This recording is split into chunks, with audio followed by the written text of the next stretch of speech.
All right, guys, welcome to episode 6 of the Joe Nick Fight Podcast. Very excited to have undefeated prospect, only 23 years old. Craziness. 7-0, 3 knockouts. Mark Dawson, everybody. Sure. Hey, Mark, thank So, you for joining us, and also congratulations on a great comeback fight against Vincent Floyd at the 2300 Arena. I had the pleasure to be there, and that was right. to me, that was the fight of the night. Thanks, though. Thank you, bro. I appreciate that. It's been Oh a yeah, long layoff, so I know, I know. I'm gonna ask you about that shortly. So I'm gonna do the intro questions, and then I'll start hitting you with the pro questions too. So first off, why don't you tell everyone what part of Philly are you from? yeah. I'm from West Philadelphia, West Philly. All right, Wes. Yeah. So, and you're still young, so I'm sure that you remember your amateur record and all. So, if you could tell us, probably a quick highlight of your amateur background, your record, and some of your achievements and all. Yeah. My amateur record was about 90-8, probably like 90-10. I had 5 national titles. I won the Junior Golden Glove National Championship. I won the National Silver Gloves Championship. I won the National POW Championship. I won the National Junior Olympics Championship, and I won the 2015 USA's Under-19 Championship. And I was on the USA team for about a year or two before the trials, and I had a headbutt during the trials, and that's why I didn't get the fight in the Olympic trials to go to the Olympics. I had a little headbutt in there. You can look it up on Google. Man, like, wait, 100 amateur fights? Yeah, about 100. About 100. Damn. Yeah. Is that awesome or what, Nick? Holy shit. Had a little running. More fights, way more fights than my pro fights. I know. So I also like to ask this too. So I've been getting a whole lot of different questions and all, whether it's a father decision, a trainer's decision, or they just wanted to make money, or Cool Boy Steph told me once they got rid of the headgear in amateurs, that's when he knew that he wanted to go get paid and be a pro. But when did you? I mean, obviously you had 98 fights, but when did you know that Mark Dawson Jr. was ready to go pro as a welterweight? I knew probably about my 10th grade year. Because I was traveling so much with the nationals and I was barely in school. Then it was like that was my thing at the time. Like, my mom was paying for some of the trips before USA Boxing paid for some of them. So it was like, that was like an investment. Like, you know what I'm saying? My mom was helping me out a lot with it. So that's how I knew around like 10th grade. Okay, great. Thank you for answering that. So let's talk about the pro debut. Well, first off, you were on the same card with Devin Haney, which is also really, really cool. And then I'm surprised that I don't know if he was the main event or not, but I'm surprised that he woke up in order to make it to 2016, meaning Rod Scala, because Danny Garcia got him out of there early at the Barclays Center. I think it was like 2014. I think that's when he fought Scala. So I like to ask this question to show that boxers are human, or maybe it wasn't a big deal for your pro debut. So you made the pro debut August 27th, 2016, against a guy that everybody knows here in Philly, fighting on a lot of Philly cards, Rocky Zapata, and you fought at the Race and Track Casino in Washington, PA. Well, before we get into the outcome, what were your nerves like? Did you have the jitters, or was it everyday business for you coming from 98 amateur fights? It was. I did have jitters. I did, and I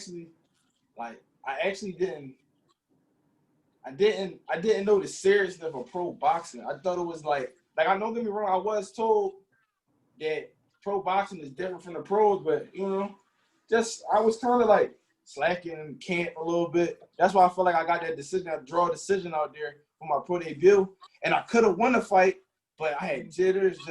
I was doing too much. I should have been focused for my first pro fight, and then that's why over time you see me start getting all my wins back and just getting myself back. I've been trying to get the rematch with him too, but have you? Okay. Yeah. I actually wanted to ask that because there's also another guy who I'm sure would love to get another rematch with him, and I'm sure that you know him just from fight in Philly and all. But Isaiah Wise, Oh yeah, I heard about I it. think he lost their first match against him, and then he was on the Russell Peltz card for the Blood, Sweat, and Tears one back in 2019, and they drew. Right. So I feel like he's also on the list too to get Zapata back too. But yeah, I mean, hopefully. yeah, I would have loved to see that rematch, whether it's on a card here or if you guys meet at a Philly. I feel like you got some unfinished business with him. Definitely, we both grew as fighters. He was actually helped Charles Conwell get ready for him about 3 years ago. Oh, okay. Yeah, that's my stablemate on the USA team. We got the same manager, so we've been training with each other, or was training with each other a couple years ago. Yeah. For a couple months. All right. Yeah, and then obviously after the pro debut, you've been like a house on fire because your next 3 fights, you knocked out your 3 opponents, and then you got a few decisions afterwards to get you to 7-0. But I wanted to ask you, so when I was like looking at your track record, and I followed you on the gram, of course, over the summer because like I wanted to get a better understanding of all the Philly fighters here to show them love and all. So I noticed that you were way over a year from fighting. What was the layoff for? Was it like an injury, or were you just waiting to do like to hopefully join like a promotional company? It was to be the long story short. It was basically to a certain extent just a miscommunication between me and my manager, David McWaters. That was my manager at the time. We had like a little communication and just a miscommunication. That was all for the most part, and it was just how it is in the pro boxing about everything on contract gotta be right. Yeah. And then also the pandemic also really didn't help either because I think you were supposed to fight in March too, right? Or did I missee that? Yeah. Yeah. I was. I think it was like March or April. I think you were going to be on an RDR card, right? Yeah, and I was supposed to fight on that was because of miscommunication, and I was supposed to fight December 7th, but due to the corona, they shut it down again. So yeah, yep. Of course, it's just been terrible. So obviously leading up to your last fight, this fight was awesome. Because the both of yous were just going to the body, going top, bottom. Like it was awesome, and even all the fans were just going nuts and all. It was a really great fight. But let's talk about that crazy drama at the weigh-ins. Like, what the hell was Vincent Floyd thinking? Because like I think what the weigh-ins were, I think you came in at 154 and a half. He shows up 163 and a quarter. That's crazy. Yeah. I came at 52. To be serious, to be honest with you, because the fight over now, but he came at 68. Did he really? He came in at 68. He didn't even make weight. So, but I was just glad that the commissioner and them let the fight go because I trained so hard. I'm like, man, let him come. I'm gonna get him out of here. I'm just gonna box him. Right. I mean, like, I feel like if I was in your place, like, I would have said too, like, you know what, fuck it. Like, I literally trained and I waited for this day to finally fight. Bro. So I don't even care. But yeah, I mean, like, Vincent Floyd, I have no idea what the hell he was thinking. He probably got fined, and he also probably didn't make any money from the fight anyway. But yeah. So also to lead into that fight, so what was it like to be back in there? Because like you honestly looked like you didn't show any type of ring rust, but like did you personally, like, even watching film and stuff on the fight, like did you see yourself rusty at all, or no? Not rusty, but I felt like maybe I felt a little ring. I did feel a little ring rush. A lot of people said they didn't see it. I seen the fight. I did look good, but I felt like I could have threw a lot of more punches.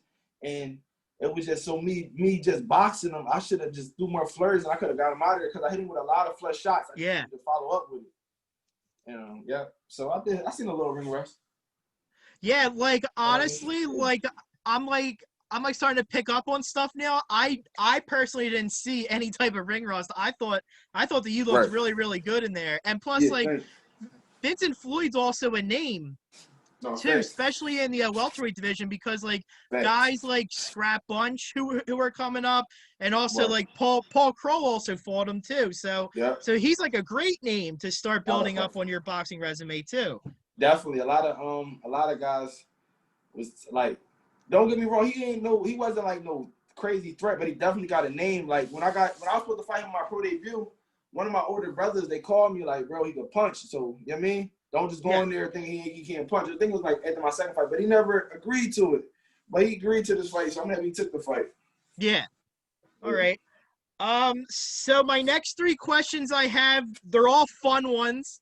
Okay. I also interviewed Tyrone Brunson last night, and it was Okay, that's really my guy. awesome to hear what he said and all. So my first one I have, so I got this from the Philly basketball players. Right. So like during the pandemic and the NBA break, they were like talking about the top Philly basketball ballers currently now. Whether it doesn't matter about the NBA career, it just matters what they did here in high school and also balling at the courts here. So what I want to ask you, and you could even put yourself on this list, but who are your top 5 current Philly fighters right now? It doesn't have to be in any order. Yeah, top 5. For pro fighters? Yes. Okay. Of course, me. Okay. You got Hank Lundy. I like Hank Lundy. He's still solid to me. Yep. I like Paul Kroll. Paul. I like, it ain't really small, but I like Steven. I like Steven Coolboy. I do like Steven. I give it to him. What's the other Steven from Jersey? Oh, you're thinking of Ortiz, right? I like Steven Ortiz. Yeah. And this is one that nobody never brings up. What's his name? He was a he was a cop. He got charged for the molestation. He was accused of it. Oh. Emmanuel Foley, I believe. Emmanuel Foley, right? Yeah. Okay. He probably one of my favorite fighters. All right, Emmanuel Foley. Yeah, I love Paul Kroll, man. He is unbelievable. He helped me get ready for my last fight. Did he? Awesome. Yeah, he's solid. Yep. So that also leads to my next question. So even if he's your friend or not, totally fine. Right. So what is so I know that Philly fighters don't like fighting each other, but this is like one that you dream about. So what is your hypothetical fight? He doesn't have to be in your weight class, but who is your hypothetical Philly fighter that you would love to fight a 12-rounder with? Hey, like current fighter? It could be current, or it could be a guy that's no longer fighting. Danny Garcia. Danny Garcia? Okay. Make it make sense. Yeah, me and Danny. I like it. Yeah, okay, and then my last question. So how did you keep yourself busy with the pandemic and all? Like, did you do like trips like out of Philly? Did you go to the shore? Were you working at all, or were you just in the gym? For the most part, to be honest with you, I really was just in the gym and just in the gym and just falling back. I only can do but so much. I ain't do too much traveling. I ain't do too much trying to go out. I just been trying to do my little 1-2. I go in the crib and chill, play Call of Duty or something. I love it. All right, cool. I'm gonna pass it on to Nick now, Mark. All right. Okay, thank you, bro. Oh yeah. Yo, Mark, dude, thanks for coming on again, man. We appreciate it. Appreciate you. Yo, we might have a mutual friend. For real? Yeah, you ready for this? Yeah, I'm ready. The new Ray Robinson. Oh, Ray Robinson. Yeah, we signed to the same manager. What's up? Yeah, he's same cool. Manager. Cool guy. Yeah, I hit him up today asking if he knew you. He was like, yeah, cool dude. Oh yeah, Ray cool too. Definitely That's solid, my guy, dude. That's my guy. We live right around the corner from each other, train and stuff. Well, he trains me. How was Ray doing? He got no fight coming up? No, nothing. I was over his house for the Spence versus Danny fight, and he was talking. He's gonna come on the podcast soon, so I'll let him tell you. But he's talking about a couple things right now, so we'll see. Okay. Solid. So yeah, you're a southpaw, right? I am correct. Yeah. So I was gonna ask you if you ever trained with Ray, but is it just strictly your manager? Yeah, Josh Sugar, my manager. He used to come to a lot of my fights though. Like he would travel with us and make sure we get our money, X, Y, and Z. Oh, okay, nice. He's like the kind of like the OG of the fight game a little bit in Philly. Exactly. And he my manager used to like, put him on, like let him follow the prospects to their fights and make sure everything okay with them, Oh, that's awesome, man. I didn't know that part about Ray. Yeah, solid. Yeah. So, I don't know if you can say anything right now. I know I'm more of like the kind of like the UFC guy out of me and Joey here. Okay. Like MMA kind of stuff. But I don't know if you're able to say anything. But there's a date around your name right now, February 5th. Right. Yeah. Any idea who, where, when, why? Yeah, 2300 Arena, February 5th. Hopefully, God willing, the Corona don't stop us. And I might be fighting a guy. I don't remember his name, but his record, he about 15-8. 15-8 from Africa or something. Oh, jeez. From Africa. Either him or it's gonna be a guy with a lot of fights. That's all I do know. He got a lot of fights. That's all I can do. But it might be this guy from Africa. So the goal for you in 2021, I mean, if I were to say it, it would kind of be like maybe stay busy as possible. Correct. And try to, because you're only, 23 years old? Yeah, 23. That's crazy, man. Yeah. With the amount of, experience that you have at 23 years old. So how many fights, ideally, would you like to have in 21? About 5. Give me about 5. That's all I need is 5. And I want to fight at least 2 prospects next year. 2 prospects. Okay. It can be undefeated or just somebody up and coming though. Like prospects. Just like tougher fights, I guess you can say. Yeah, tougher fights. Hey Mark, right. I actually have a guy for you. Well, like I know him, but like if you want to look into him, I feel like he would be a really good fight. Right. His name is Shenard Scrap Bunch. I don't know if you came across him yet. I love him as a person, but he could have really bang in there. But I feel like that would be a good fight. You talking too early. It's up on the way. I got you. Now Joey Hearn's the promoter, man. Look at him. We're gonna be running our own. We're gonna be running our own promotion over cards. Here. He called feature fights before they come. He already know they coming. Joe Nick, Joe Nick Promotions. No effects. Yeah, we'll have an octagon on one side and a boxing ring on the other, dude. We'll have everything going. All right, say that then. That's cool with me. Yeah. So anyway, I've always grown up a boxing fan. My dad always loved boxing, right? And he also loved MMA when it came on the scene late. And I remember my dad always telling me, he's like, Nick, what do you see? Like he was watching UFC when it first started, man. Right. And am I breaking up? No, I can hear you. All right. And but he was always a boxing fan from when he was real young. Like his pop would always watch boxing and stuff like that. So whatever. Long story short, he would always say, "Look, man, like UFC is gonna eventually be more watched than boxing." And I think part of it is because you have guys like you, 100 fights, amateur, putting in all this work. Right. All this money spent from, like you said, your mom paying for all this stuff, like traveling and stuff like that. Right. And then you have this. I'm probably gonna say a few choice words here. But you have these dumb motherfucking YouTubers coming out making $250,000, $500,000, however much money. And they didn't do not even a quarter the work you guys are doing. So what are your thoughts on that? And what are your thoughts on that? It's crazy. I agree with you.